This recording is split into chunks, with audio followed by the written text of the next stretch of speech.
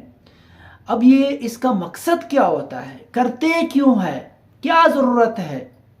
یہ یا تو الیکٹورل ریفارمز لانے کے لیے کہ آپ کا الیکشن سسٹم جو اوورسیز پاکستانی ان کو ووٹ کاسٹ کرنے کا دینا، عوام کو دینا، کیا کیا رائٹس ہے، کیا ہم نے اس میں ریفارمز لانے ہیں، الیکٹورل ریفارمز لاتے ہیں، اس مقصد کے لیے کیا جاتا ہے.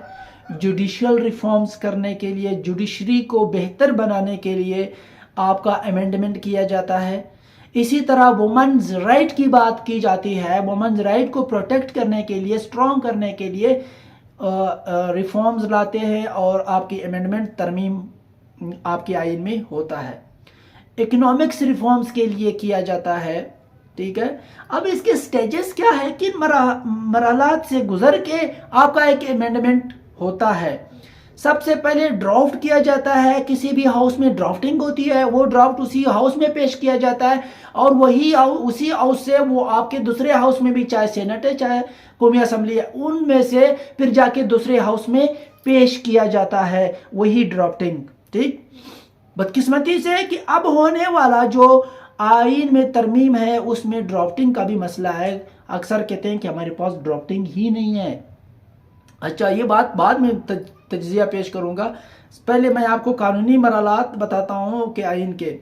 اب اس کا ایک ڈرافٹنگ کرنا ہے، دوسرا پارلیمنٹری جو ہے اس میں ڈیبیٹ ہوگا، اس پہ ڈیبیٹ کیا جائے گا. اس کو پیش کرنے کے بعد اس کے میرٹس اور ڈی میرٹس بتائے جائیں گے، اس پہ ڈیبیٹ کیا جائے گا پارلیمنٹس میں.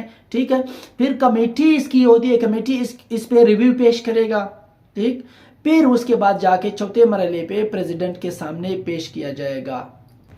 اب بات کی جا رہی ہے کہ آئین میں ترمیم کرنا ہے، تو آئین تو آپ کے اس وقت جو موجودہ صورتحال ہے ہمارے گورنمنٹ کا، وہ تو ابتر حالات میں ہے، چاہے وہ معاشی ہے، چاہے وہ سیاسی ہے، چاہے وہ سماجی ہے. ٹھیک ہے، آئینی ترمیم جیسا کہ میں نے پہلے بتایا کہ یہ ایک سوشل کنٹریکٹ ہوتا ہے عوام کے درمیان اور اداروں اور ملک کے درمیان، اسٹیٹ کے درمیان، اور اس میں اختیارات کا تعین کیا جاتا ہے کہ اداروں کے پاس کیا اختیارات ہوں گے، اور سٹیک ہولڈرز، عوام جو سٹیک ہولڈر ہی ہے اس آئین کا، اس آئین کے عوام سٹیک ہولڈرز کے کیا رائٹس اور پروٹیکشن کیا ہے، یہ بات ہوتی ہے. اقوام اور افراد کے تمام شعبہ زندگی کی گارنٹی ہے آپ کے اس آئین میں.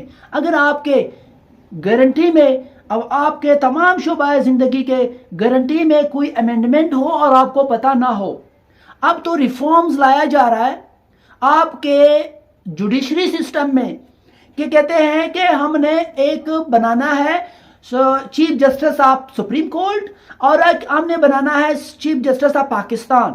اب ان کے سلیکشن کون کرے گا؟ یہی جو آج کل کا ایک نعرہ ہے کہ یہ فارم 47 کا ہی گورنمنٹ ہے جو ہم پر مسلط ہے، عوام کہہ رہے ہیں. اگر میں کچھ غلط کہہ رہا ہوں تو میری غلطی اپنی جگہ پر، میں جب حالات دیکھتا ہوں چاہے وہ معاشی ہے، سیاسی ہے، سماجی ہے، اس کا جو ریئیکشن ہے عوام کی طرف سے وہ آپ سب کے سامنے ہے. اسٹوڈنٹ روڈوں پر ہے، عوام روڈوں پر ہے، آپ کا زراعت سسٹم کے جتنے بھی ہے وہ بھی آپ کے روڈوں پر ہے، وکلا روڈوں پر ہے. مجھے ایک بتائے، بلوچ روڈوں پر ہے، پختون روڈوں پر ہے، پنجابی روڈوں پر ہے، سندھی روڈوں پر ہے، کچے کے ڈاکو مستیاں کر رہے ہیں، اور کچے کے ڈاکو کے ساتھ لقب دیا گیا پکے کے ڈاکو۔ یہ ہے ہمارے فارم 47 مسلط کرنے کے ریزلٹس، ریئیکشنز۔ تو ایک بات اگر آپ سب کو ایک آواز، ایک نعرہ بلند کیا گیا تھا جمہوریت کو پاک شفاف بنانے کے لیے کہ ووٹ کو عزت دو۔ اب مجھے بتائیں جس کینڈیڈیٹ کو ووٹ دیا گیا، جس کینڈیڈیٹ کو عوام نے ووٹ دیا، کیا وہی جا کے ہمارے قومی اسمبلی اور صوبائی اسمبلی میں بیٹھے ہیں؟ یا پھر وہ لوگ جنہوں کو عوام نے رد کیا اور وہی عوام پر مسلط ہیں؟ آپ کے سامنے ہے، ریئیکشن بھی آپ کے سامنے ہے۔ اور افسوس کی بات تو یہ ہے کہ اس امینڈمنٹ کی اس حد تک شدید ضرورت ہے کہ ہمارے وفاق گورنمنٹ میں بیٹھے ہوئے ایک ایک مولوی فضل الرحمان کے گھر، کس کس کے گھر جاتے ہیں، جا رہے رات دن ایک کر کے کہ ہمارے ساتھ امینڈمنٹ میں ہمیں ووٹ دے، 2/3 میجورٹی کی ضرورت ہے، وہ ہمیں چاہیے۔ مجھے سمجھ نہیں آ رہی، جمہوریت میں وہ بیٹھے ہیں، جمہوریت کی بات کرتے ہیں، جمہوریتی وہ گورنمنٹ ہے، اور اس جمہوریتی گورنمنٹ میں وہ گھر گھر جاتے ہیں اور یہاں تک جو انکار کرتے ہیں ان کو اٹھایا جا رہا ہے۔ اب یہ اٹھانے والے کون ہیں؟ کیوں اٹھایا جا رہا ہے؟ کیا اس امینڈمنٹ کرنے کی اس حد تک شدید ضرورت ہے؟ ہمارے آئین میں لکھا ہوا ہے، سب کچھ کلیئر اینڈ کٹ ہے کہ بھائی جو سینئر ہوگا، جو سینئر جج ہوگا، وہی جا کے آپ کے سپریم کورٹ کا چیف جسٹس بنے گا۔ تو منصور علی شاہ ہے وہ سینئر سب سے، وہی اسی کو بننا ہے۔ ہمیں کون سے اس سے ہٹ کر باقی سارے معاملات درست ہے، صحیح ہے۔ عوام میں غصہ ہے، ریئیکشن دن بدن جو ہے وہ خطرناک ہوتا جا رہا ہے۔ ہمارے عوام کے دلوں میں، وکلا کے دلوں میں خدشہ، غصہ، نفرت ہے۔ کیوں ہے؟ کیونکہ مینڈیٹ چلایا گیا، ایک آئین میں ریفارمز لایا جا رہا ہے آپ کے جوڈیشری سسٹم میں۔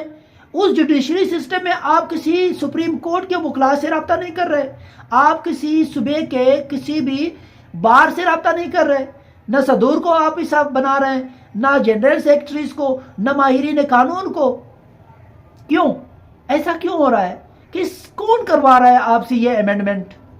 کیوں عوام کے سامنے جو ہے سب کے سب سسٹم نہیں رکھ رہے کہ کیا آپ لوگوں کی مجبوری ہے؟ یہ تو اپنے پاؤں پہ کلاڑا مارنے جا رہے ہو آپ لوگ، کل کو پھر آپ لوگ اس امینڈمنٹ کے خلاف جائیں گے۔ بہتر ہے کہ فیصلے عوام کے حق کے لیے، ملک کے بقا کے لیے ایسے امینڈمنٹ کی جائے جو امینڈمنٹ کرنے کے پرپزز ہوتے ہیں۔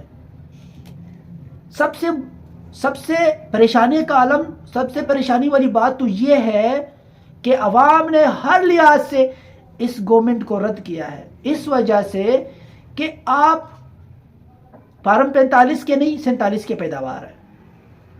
مجھے سمجھ نہیں آ رہی، عوام نہیں چاہ رہا کہ آپ ہمارے کینڈیڈیٹ نہیں ہیں، آپ ہمارے نمائندے نہیں ہیں، اور وہ جا کے ہمارے نمائندے جان بوجھ کر بن رہے۔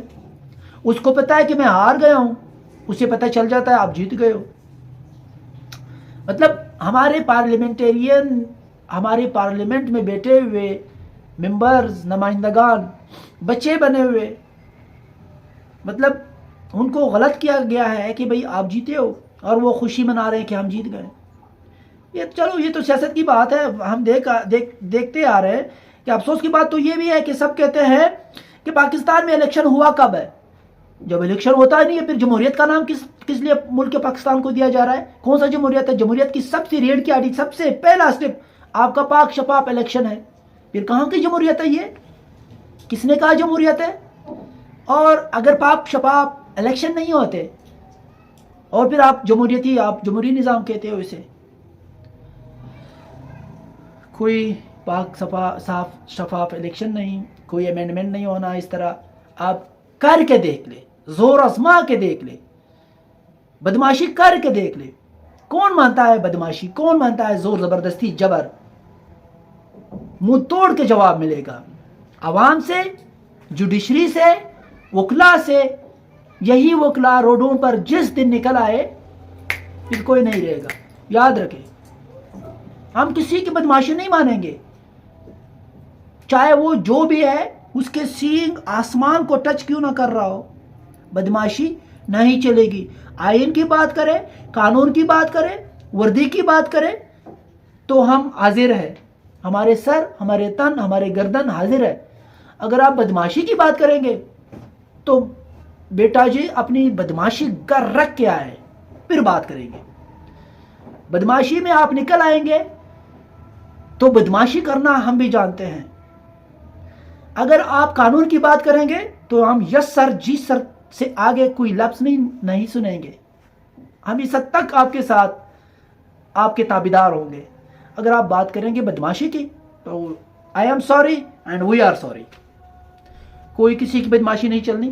ایک بار مرنا ہے، ایک بار، تو جب ایک بار مرنا ہے اور وہی موت اور زندگی، عزت اور ذلت، رزق اور تنگدستی یہ اللہ کے ہاتھ میں ہے، تو پھر آپ ہمیں کس بات کے ہم پر روب دبایا جا رہا ہے؟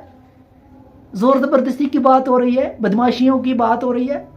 گھر رکھ کے آئے، بدماشی نہیں چلنی۔ میں اکیلا بھی رہ جاؤں، یقین مانیے کسی کی بدماشی نہیں ماننی۔ قانون کی بات کریں، یس سر جی سر، اگر بدماشی پہ آپ اتر آئیں گے چاہے جس بھی وردی میں ہوں گے نہیں مانیں گے۔ میں جو بھی ہوتا ہو، الٹا لٹکانا ہو، ایک ایک حصے کے ایک ایک ٹکڑے کر دینا ہو، نہیں مانیں گے۔ اور کیا چاہیے؟